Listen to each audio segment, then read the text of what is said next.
कि आपका जन्म कब हुआ। जीसस ने जो उत्तर दिया वो बहुत हैरानी का।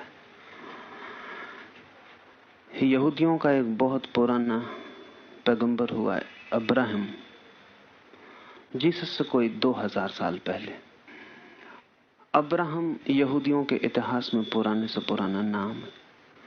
जीसस ने कहा कि अब्राहम था, उसके भी पहले मैं था। विश्वास नहीं हुआ होगा सुनने वाले को, क्योंकि विश्वास हमें केवल उसी बात का होता है जिसका हमें अनुभव हो। बात पहेली ही मालूम पड़ी होगी, क्योंकि अब्राहम के पहले जीसस के होने की कोई संभावना नहीं मालूम होती। शरीर तो हो ही नहीं सकता, लेकिन जीसस जैसा आदमी व्यर्थ ही झूठ बोले ये भी संभव नहीं। लाओसे से किसी ने एक दिन पूछा कि तुम्हारा जन्म कब हुआ, तुम्हारे जन्म की तिथि कौन सी है? तो लाओसे ने कहा, जहां तक मैं जानता हूं मेरा जन्म कभी नहीं हुआ, और मेरे जन्म के संबंध में अगर दूसरे कहें तो उनका भरोसा मत करना, क्योंकि अपने जन्म के संबंध में जितना मैं जानता हूं उतना कोई दूसरा नहीं जान सकता। लेकिन हम सब तो दूसरे जो हमें बताते हैं उस पर भरोसा करते हैं। ये बहुत ही मजाक की बात है लाओसे ने जो कही, क्योंकि आपको भी अपने जन्म का कोई पता नहीं है सिवाय दूसरों की बताई हुई बात के। दूसरे कहते हैं कि आप कभी पैदा हुए, समझें कि दूसरे ना कहें। समझें कि एक बच्चे को ना बताया जाए कि वो कभी पैदा हुआ, तो क्या कोई भी उपाय है कि बच्चा अपनी तरफ से पता लगा ले कि वो पैदा हुआ है? अगर बाहर से सूचना न दी जाए तो आपको कभी पता भी चलता कि आप कभी जन्मे? और बड़े मजे की बात है, जन्मे आप हैं और सूचना बाहर से दी गई है, और जिनने सूचना दी है उन्हें भी अपने जन्म की कोई खबर नहीं, उनको भी उनकी जन्म की खबर दूसरों ने दी है, और ऐसा ही और भी आगे। जन्म एक झूठी बात है, लोकोक्ति है। लोग कहते हैं कि आप पैदा हुए, कोई आदमी कभी पैदा नहीं होता। फिर इसी तरह लोग कहते हैं कि मर गए। जिन्होंने अपना जन्म भी नहीं जाना वो अपनी मृत्यु कैसे जान सकेंगे? लेकिन जन्म हमें दूसरे बता देते हैं कि कभी पैदा हुए फला तिथि फला तारीख में, और फिर कोई मरता है चारों तरफ और हम सोचते हैं कि शायद हम भी मरेंगे। दूसरों के मरने की घटना को देखकर हम अपने बाबत भी विचार कर लेते हैं कि हम भी मरेंगे। स्वयं के जन्म की खबर दूसरों से दी गई सूचना, और मरना एक अनुमान, इन्फरेंस, क्योंकि और कोई मरा है इसलिए मैं भी मरूंगा। लेकिन जब हम किसी आदमी को मरते देखते हैं तब हम क्या देखते हैं? सच में हम क्या देखते हैं? दक्षिण में एक सन्यासी था, ब्रह्मयोगी। उसने ऑक्सफोर्ड, रंगून और कलकत्ता विश्वविद्यालय में 3 बार एक बहुत अद्भुत प्रयोग किया। उसने मरने का प्रयोग किया। वो 10 मिनट के लिए मर जाता था मेडिकली, जो भी चिकित्सक कह सकें कि मौत हो गई। कलकत्ता यूनिवर्सिटी में जब उसने प्रयोग किया तो 10 बड़े चिकित्सक मौजूद थे। कलकत्ता यूनिवर्सिटी के सबसे बड़े चिकित्सक, सर्जन सब मौजूद थे।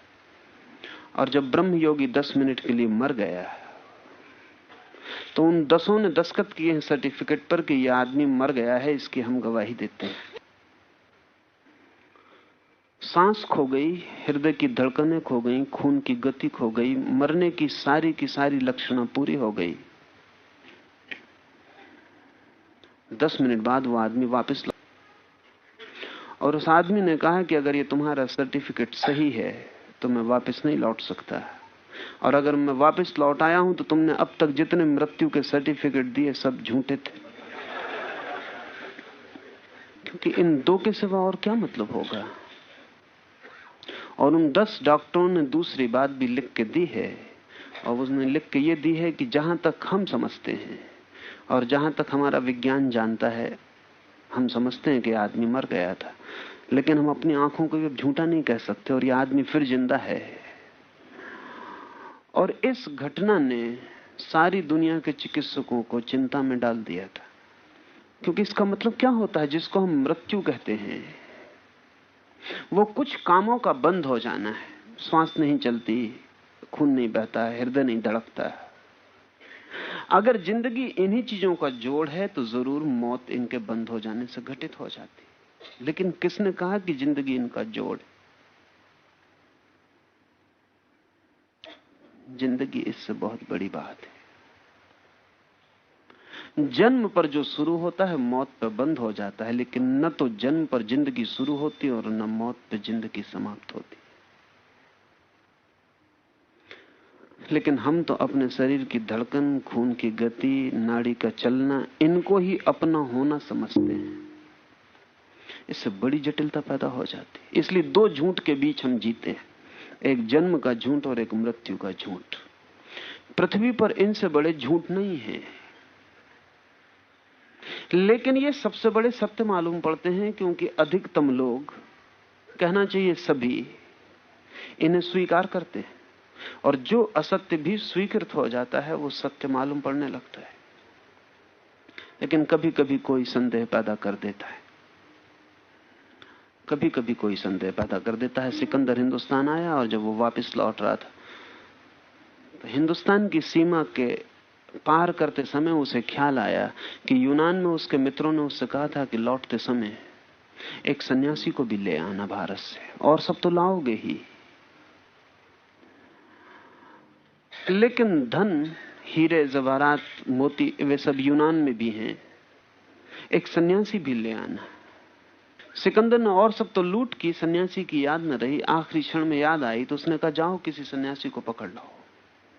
सिपाही गांव में गए, उन्होंने गांव के लोगों से पूछा तो गांव के लोगों ने कहा सन्यासी तो गांव में एक है, लेकिन तुम ले जा सकोगे इसकी हमें उम्मीद नहीं। उन्होंने कहा इसकी तुम फिक्र छोड़ो, हम सिकंदर के सिपाही हैं, हम अगर पहाड़ों को कहें कि चलो तो पहाड़ भी चलते हैं। ये नंगी तलवारें देखी, सन्यासी क्या कर सकेगा? उन्होंने कहा इसलिए हम चिंतित हैं कि तुम्हारी तलवारें सन्यासी के साथ कुछ कर सकेंगी या नहीं कर सकेंगी। खैर तुम जाओ, एक कोशिश कर लो। वे गए। गांव के बाहर नग्न एक सन्यासी 30 वर्षों से नदी के तट पर था। यूनानी इतिहासकारों ने उसका नाम दंदामीस लिखा है, पता नहीं उसका नाम क्या होगा। यूनानी नाम उन्होंने दंदामीस दिया है। हो सकता है दंडी साधु या ऐसा कुछ, दंडी स्वामी ऐसा कुछ उस आदमी का नाम रहा हो, डंडे वाला साधु ऐसा कुछ नाम रहा हो। उन सिपाहियों ने जाके दंदामिस को घेर लिया और उससे कहा कि सिकंदर की आज्ञा है कि हमारे साथ चलो। वो फकीर नंगा हंसने लगा। उसने कहा कि हमने उसी दिन से आज्ञाएं माननी छोड़ दी जिस दिन से हम सन्यासी हुए। हम आज्ञाएं तब तक मानते थे जब तक हम डरते थे। जो नहीं डरता उसे आज्ञा नहीं मनवाई जा सकती। पर उन्होंने कहा तुम्हें पता नहीं, नंगी तलवारें देखते हो, हम तुम्हारी गर्दन काट देंगे।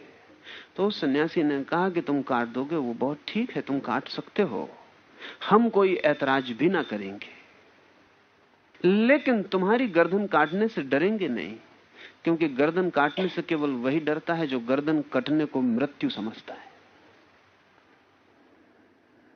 ऐसे आदमी के सामने पहली दफे तलवारों पर जंग खा गई।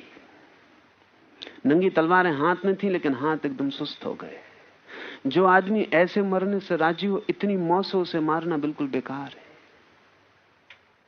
और जो आदमी इतनी मौत से मरने को राजी ना हो, उसको जिंदा रखना भी बिल्कुल बेकार है।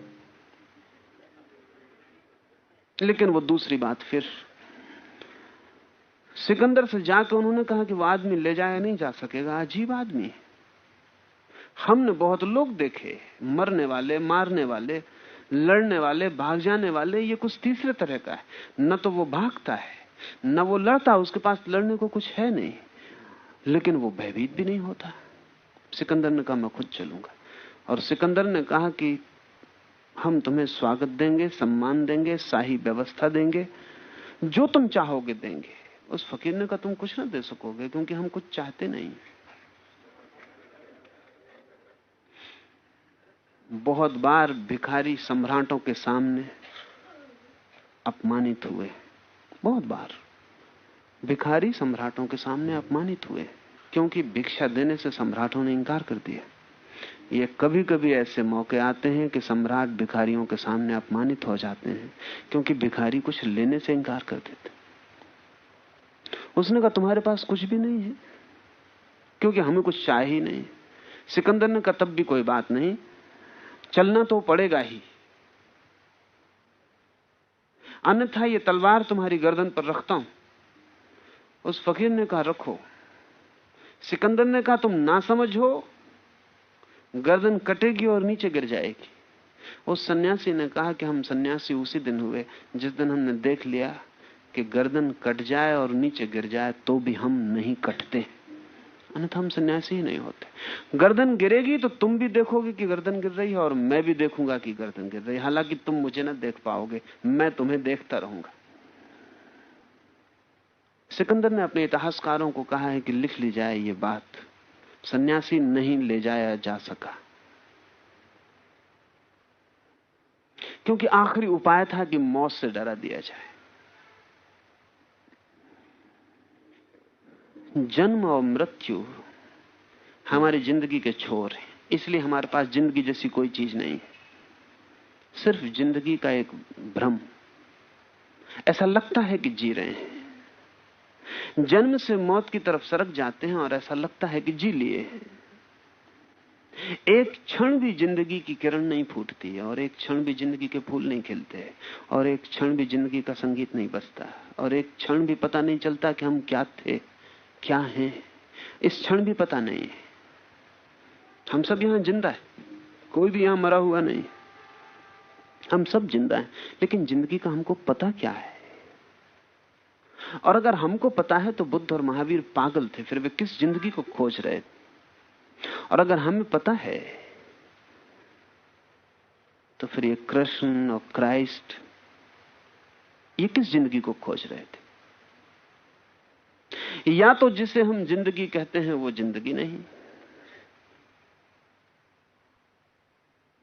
और या फिर ये कृष्ण क्राइस्ट बुद्ध महावीर विक्षिप्त है, पागल है, हम बुद्धिमान हैं।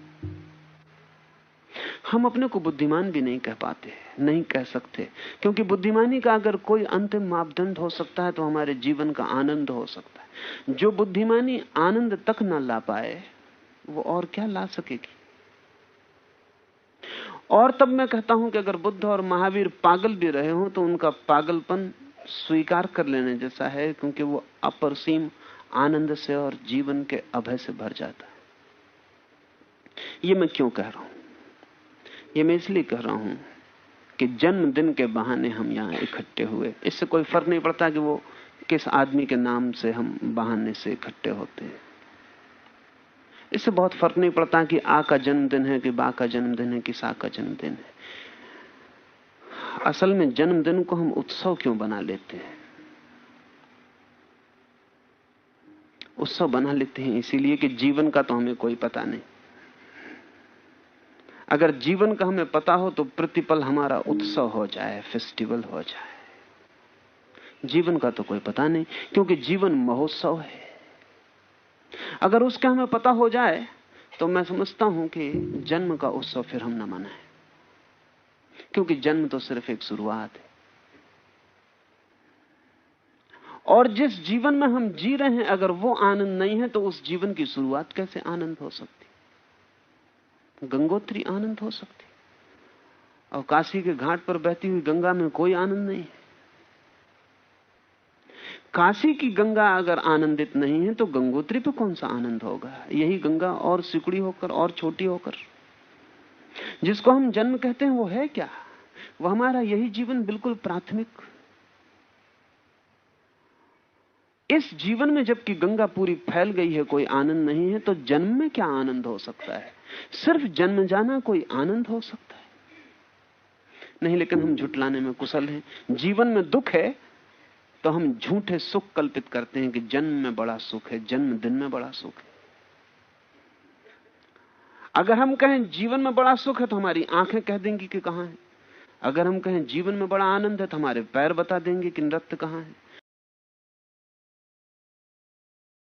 अगर हम कहें जीवन ही खुशी है तो हमारे हृदय की धड़कनें कह देंगी कि कहां है। तो हम कहते नहीं, जन्म बड़ा खुशी का दिन है। अब कोई जन्म तो आज नहीं है, कभी था। उसको पकड़ा भी नहीं जा सकता, जांचा भी नहीं जा सकता, पहचाना भी नहीं जा सकता।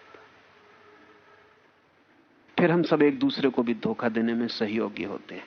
ये जो हमारी दुनिया है झूठ की, ये बहुत म्यूचुअल अंडरस्टैंडिंग पे या म्यूचुअल मिसअंडरस्टैंडिंग पे खड़ी हुई है। इसमें हम एक दूसरे को सहारा देते हैं। इसमें हम सब एक दूसरे के जन्म पे इकट्ठे होकर उत्सव मना लेते हैं। फिर वही लोग हमारे जन्म के उत्सव पर भी आ जाएंगे। हमने उन्हें धोखा दिया, वे हमें भी दे जाएंगे, और ऐसे हम जीते हैं। इधर जन्म खुशी हो जाती तो मृत्यु दुख हो जाता। वो उसी की कोरोलरी है, वो उसी तर्क का दूसरा हिस्सा है। जिसकी दुनिया में भी जन्म सुख है, उसकी दुनिया में मृत्यु दुख होगी। और ध्यान रखें, जन्म तो हो चुका, मृत्यु होने को है। इसलिए जन्म की खुशी तो ना कुछ है, मृत्यु का दुख भारी। शायद ये भी कारण है कि हम मृत्यु के दुख को भुलाने के लिए जन्म के उत्सव मनाए चले जाते हैं। ऐसे प्रत्येक जन्मदिन जन्म की कम याद दिलाता है, आने वाले मौत का ज्यादा स्मरण कराता है। लेकिन हम पीछे की तरफ देखते हैं, हम आगे की तरफ नहीं देखते। हर जन्मदिन का मतलब सिर्फ यह है कि 1 वर्ष और आदमी मरा, 1 वर्ष मरने की और पूरी हुई। जिंदगी से 1 वर्ष और रिक्त हुआ और चुका और समाप्त हुआ। लेकिन हम पीछे देखते हैं, और पीछे देख के हम आगे देखने से बच तो नहीं रहे। ये कोई शुतुरमुर्ग का उपाय तो नहीं है कि रेत में सिर के गपा के खड़े हो गए हैं ताकि आगे दिखाई न पड़े। लेकिन हम कितनी ही जन्मों की बातें करें, मौत चली आती। हर जन्म के ऊपर पैर रख के मौत चली आती, हर जन्म को सीढ़ी बना के मौत चली आती। हर जन्म के पीछे मौत की छाया खड़ी है। इसलिए जो जन्म में खुश है वो ध्यान रखे कि वो मौत में दुखी होगा।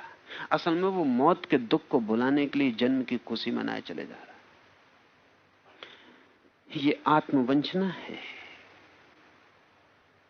लेकिन ये जीवन इतना दुखी है कि इसमें हम कहीं कोई ओएसिस, कोई इस मरुस्थल में कहीं कोई मरुद्यान खोज लेना चाहते हैं। झूठा ही सही, सपना ही सही, कहीं तो हम अपनी सुख, कहीं अपनी खुशी को अटका लें।